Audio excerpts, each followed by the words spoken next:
I mean, they were hit from behind, so they had no chance to react, even if they had a gun. Maybe they had, tactical weapons training, but I mean, it's pretty hard to react when you're being shot at from behind.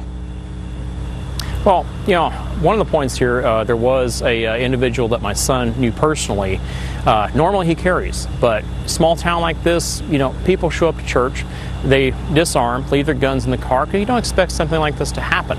And this particular day, his wife stayed home. She wasn't feeling good, so he left his firearm with her. Said, I want to go ahead and go to church today. Well, he survived. Fortunately, he was grazed by one of the bullets, but he survived. And as he put it, what if this was the day that he didn't leave that firearm at home? What if he did take it with him? What if he did conceal while he was in that church? Yes, you have a psycho shooting from the outside in, but think about that. If you have one person on the inside that is armed to return fire, it may not have stopped people from dying, but it would have stopped that many people from dying. It would have been a distraction. It would have got the guy's attention that, hey, somebody's shooting at me, what do I do now?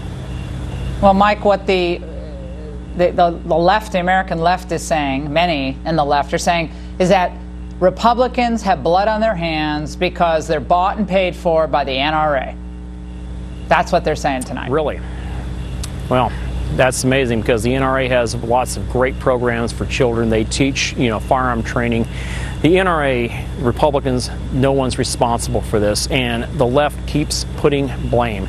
Let me put it this way. Today, a very good friend of mine yesterday, a very good friend of mine engaged the shooter with his AR-15. He ran from his home to the shooting site, less than a block from the house here. He engaged the shooter with his AR-15, and he shot the guy. We know for a fact he shot him at least 2 to 3 times.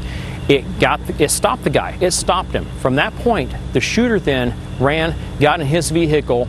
My friend shot him again. They pursued, and later down the road, after a chase, the guy crashed, and that was the end of it. But we think about it this way. Yes, we lost 20. Right now, the count is 26 people that we lost yesterday in this tragedy. But there was many more people in that church that, if he had not engaged that shooter with his firearm, if the liberals have their way, and we're not able to protect ourselves, and he was not able to do what he did, think about how many more people would have died. And my son, who lived across the street, think about what would have happened there. What if that guy had pursued him, his wife, and my grandson? The tragedy could have been twice as bad. Mike and Ken, thank you.